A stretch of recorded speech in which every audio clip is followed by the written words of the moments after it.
माता अनुसुईया प्रजापति कंदर और देवहूति की 9 कन्याओं में से एक थी, जो महर्षि अत्रि की पत्नी थी, जो अपने पतिव्रत धर्म के कारण सुविख्यात थी। उनकी सतीत्व का तेज इतना था कि उसके कारण आकाश मार्ग से जाते देवताओं को भी उसके प्रताप का अनुभव होता था। पतिव्रत नारियों में अनुसुईया का स्थान सबसे ऊंचा है। उनके संबंध में बहुत सी लोक कथाएं शास्त्रों में सुनी जाती है। उनके संबंध में बड़ी ही रोचक कथा है। चलिए दोस्तों, विस्तार से जानते हैं। एक बार देवर्षि नारद चित्रगुप्त के जंगल में गुजर रहे थे।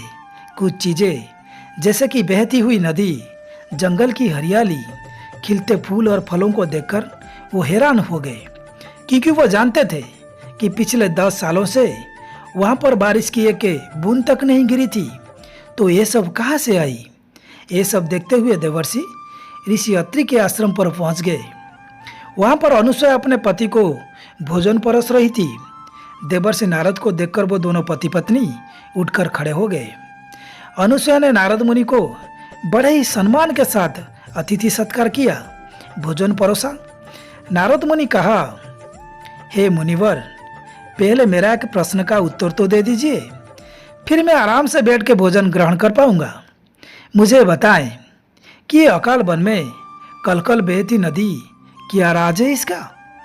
ऋषि अत्रि ने कहा कि वन में अकाल के वजह से सब परेशान थे। आसपास के नदी, झरने, कुएं सब सूख गए थे।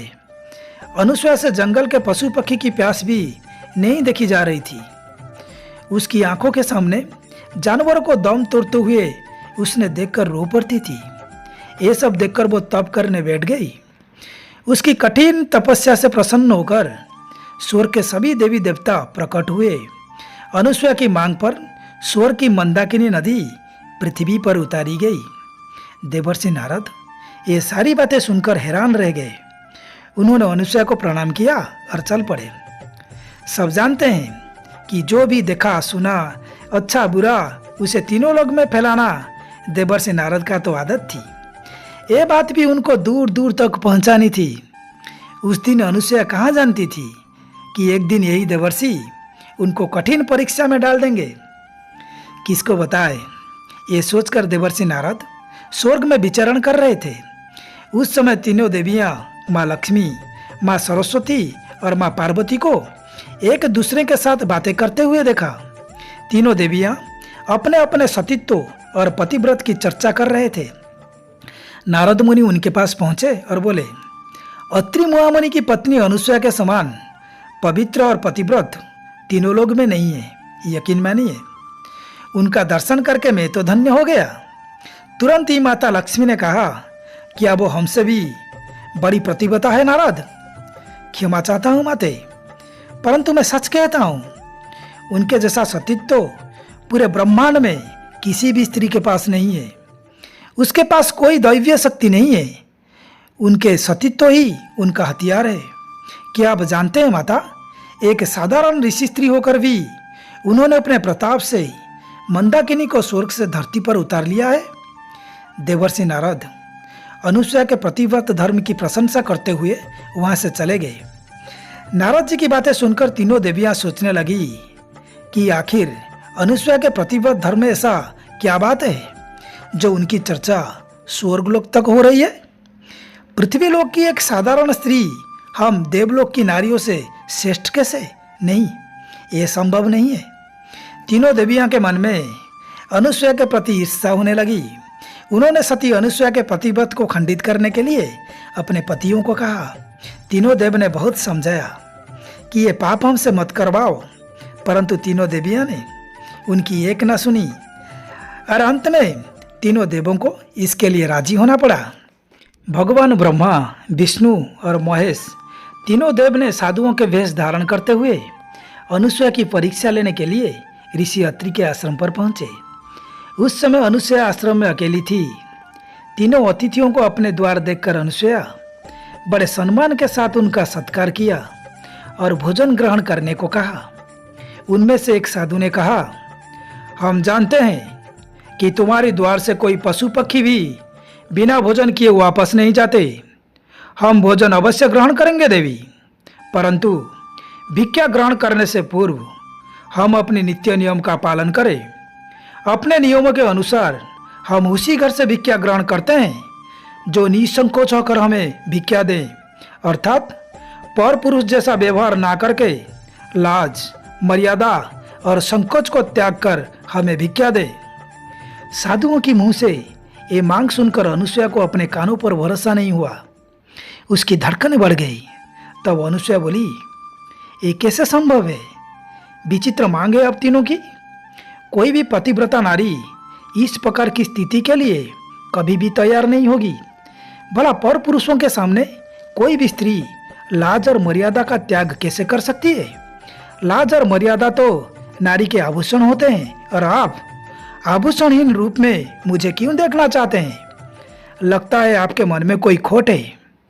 तब एक साधु ने कहा, हम सच्चे तपस्वी हैं। हमारे प्रति शंका और संदेह करने वाले को हम अपनी क्रोध की ज्वाला से भस्म कर देते हैं। जो स्वयं को इतनी महान सती समझती है, तो तुम्हारा मन साफ क्यों नहीं है? यदि होता तो तुम्हें हमारी मांग तुरंत स्वीकार कर लेनी चाहिए था।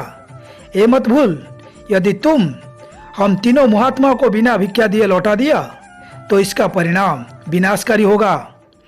ऐसा कहकर साधुओं ने वापस चलने लगे। बेचारी अनुसुईया कहाँ जानती थी कि उनकी सतीत्व का परीक्षा का वक्त था।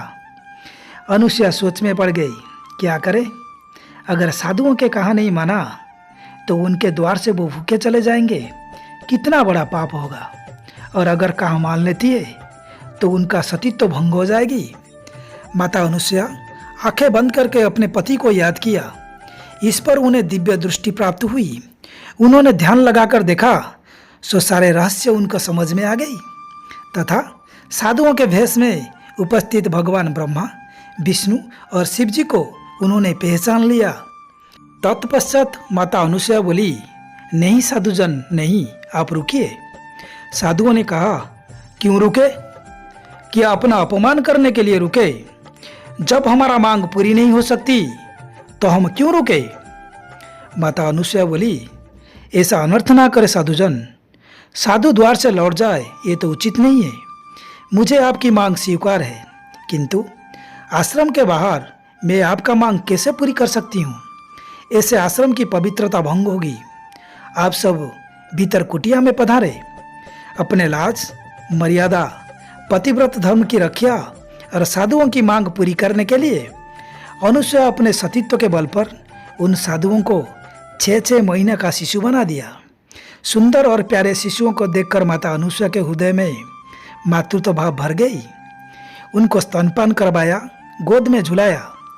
जब ऋषि अत्रि आश्रम पर पहुंचे, तीनों बालक को देखकर चौंक गए और बोले, ये बालक कौन है और कहाँ से आए हैं? तब माता अनुसुईया अपने पति को सारी स्थिति बता दी और बोली, आज मेरी तपस्या पूर्ण हो गई।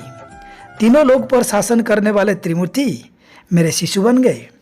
जब तीनों देव अपने अपने स्थान पर नहीं लौटे तो देवियां व्याकुल हो गई। वो अपने दिव्य दृष्टि से अपने पतियों को शिशु के रूप में देखा और तुरंत ही तीनों देवियां ऋषि अत्रि के आश्रम पर पहुंचे और अनुसुईया से माफी मांगे और बोले, जगत में आज तक कभी ऐसा हुआ नहीं, न भविष्य में ऐसा होना संभव होगा। त्रिदेव को एक नारी अपनी सतीत्व के बल पर शिशु बनाकर पाले में सुला दिया। हम तुम्हारी पति भक्ति और सतीत्व के श्रेष्ठता को स्वीकार करते हैं। अब हमें हमारी पतियों को लौटा दो। अनुसुईया ने तीनों देवियों को प्रणाम करके कहा, वो स्वयं शिशु बनना चाहते थे, ऐसी ही उनकी मांग थी। मैंने तो उनकी मांग को आज्ञा समझकर पूर्ण किया है। झूलों में सोने वाले शिशु अगर आपके पति हैं तो इन्हें आप ले जा सकती हैं।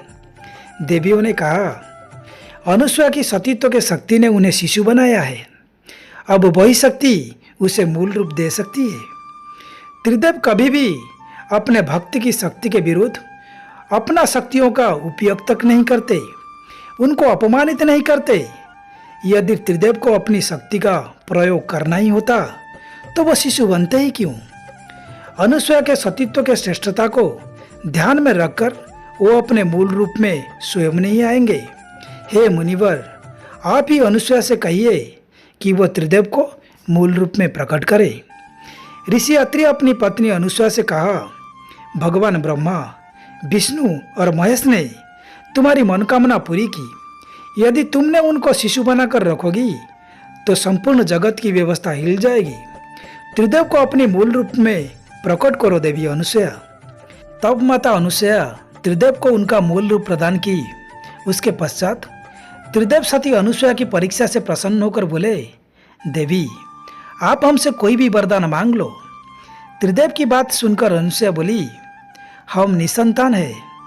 आप तीनों हमारे घर बालक बनकर पुत्र के रूप में आए, यही मेरी मांग है।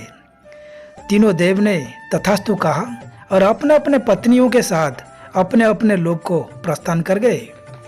भगवान दत्तात्रेय के रूप में भगवान विष्णु, चंद्रमा के रूप में भगवान ब्रह्मा और दुर्वासा के रूप में भगवान शिव का जन्म माता अनुसुया के गर्भ से हुआ।